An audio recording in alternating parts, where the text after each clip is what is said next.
तारापुर और कुशेश्वर स्थान उपचुनाव को लेकर बिहार में खासी सरगर्मी है। इस बीच वेस्ट बंगाल में म्यूनिसिपल इलेक्शन की भी तैयारी हो रही है। 30 अक्टूबर के बाद वहाँ घोषणा हो सकती है चुनाव की। दिसंबर में संभावित है चुनाव। और इस बात की भी चर्चा जोरों पर है कि क्या राष्ट्रीय जनता दल, जो कि प्रदेश इकाई ने वहाँ पर जो बिंदा राय हैं वहाँ प्रदेश अध्यक्ष राजद के, उन्होंने आकर के मुलाकात की है तेजस्वी यादव से और उन्हें एक लिस्ट सौंपी है कि भाई हमें भी इस चुनाव में लड़ना चाहिए।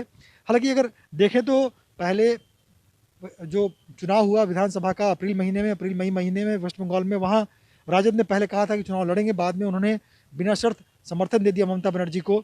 अब क्या इस चुनाव में उतरेगा राजद? देखिए, हमारे पार्टी के पश्चिम बंगाल के अध्यक्ष बिंदा राय जी आए थे, नेता प्रतिपक्ष से मिले हैं। उन्होंने प्रस्ताव दिया है कि जो हावड़ा नगर निगम और म्युनिसिपल कॉरपोरेशन का जो चुनाव होगा उसमें राष्ट्रीय जनता दल को चुनाव लड़ना चाहिए। उनके प्रस्ताव पर पार्टी विचार कर रही है। उम्मीद है कि इस बार पार्टी वहां चुनाव लड़ करके अपने संगठन और अपनी पार्टी को मजबूती प्रदान करेगी। देखिए, राजद का बिहार के अलावा कोई जनाधार नहीं है। हर पार्टी को अपने विस्तार करने का हक है, चुनाव लड़ने का हक है। इसमें किसी को रोका नहीं जा सकता, किसी को आपत्ति भी नहीं होनी चाहिए। लेकिन पश्चिम बंगाल में उनके समर्थन का क्या मतलब था? पश्चिम बंगाल में कौन है नाम लेवा? या फिर टीएमसी अगर बिहार में उनका समर्थन करते हैं, उसे क्या हासिल होने वाला है? देखिए, समर्थन का वही लाभ मिलता है जहां आपका जनाधार होता है। तो बिहार में आपका जनाधार हम मान सकते हैं, वो भी सीमित है। किस आधार पे है वह भी सबको पता है।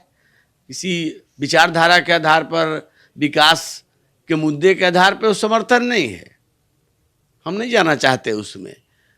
तो बाहर में आपका कोई आधार नहीं है और आप पंख फैलाने चले हैं। कई राज्यों में उन्होंने भाग्य आजमाया है, नतीजा सिफर निकला है। तो वहाँ निराश होना पड़ेगा। वहाँ कोई नाम भी नहीं जानता है इनके पार्टी का, इनके नेता का।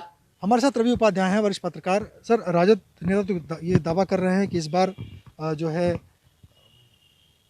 जो म्यूनिसिपल इलेक्शन के चुनाव हो रहे हैं, 112 नगर निकाय के चुनाव हैं, वहाँ पे 112 सीटों पर इस बार उनकी उम्मीद है कि पार्टी की तरफ से उनको मौका मिलेगा। कितनी बड़ी बात है, क्योंकि विधानसभा चुनाव में तो उन्होंने पीछे हट गए थे, ममता बनर्जी को समर्थन दे दिया था। देखिए, पश्चिम बंगाल बिहार का जो विधानसभा का चुनाव हुआ वो दूसरे कंटेक्स्ट में आप देखिएगा तो वहाँ पर भारतीय जनता पार्टी और तृणमूल कांग्रेस से था लड़ाई, इसलिए वो कहीं भी उसको डाइवर्ट करने के लिए नहीं, इंटायर विपक्ष माने एक तरह से साथ में था उनके, तो वो परिस्थिति अलग थी। लेकिन राष्ट्रीय जनता दल जो अभी का बिहार में है, कह लें हम लोग, तो वो अभी युवा राष्ट्रीय जनता दल है, उसको हम ये कहेंगे। तेजस्वी यादव के नेतृत्व में जो बढ़ रहा है, वो उसका चेहरा, उसका विजन सब कुछ अलग है, डिफरेंट है पहले वाले राष्ट्रीय जनता दल से। तो ऐसे में वो ठीक है, उस समय राष्ट्रीय जनता दल तृणमूल को समर्थन कर दिया, लेकिन आज के समय में अब वो चाहता है कि अपने संगठन का विस्तार करे, फैलाव करे हर प्रदेशों में। तो इसी तहत वह तो वहाँ अपने संगठन को मजबूत बनाने के उद्देश्य से ही वह नगर का जो निगम का जो चुनाव होगा म्यूनिसिपल कॉरपोरेशन का, उसमें वह निश्चित तौर पर कहीं न कहीं कुछ सीटों पर निश्चित तौर पर वो अपना आजमाइश करेगी, जहाँ पे मजबूत स्थिति राष्ट्रीय जनता दल की वहाँ पे होगी। इसी का आकलन वो करने में भी लगे हुए हैं और उन लोगों ने, जो वहाँ के प्रदेश अध्यक्ष हैं, वो आकर के जो मिले हैं तेजस्वी से, इसी संदर्भ में ही मिले हैं।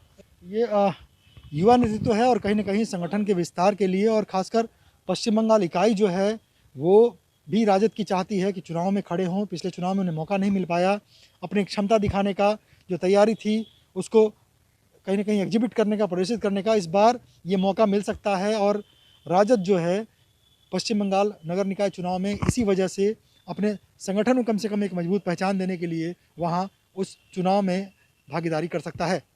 कैमरा पर्सन अशोक के साथ पटना से टी भारत के लिए अमित वर्मा।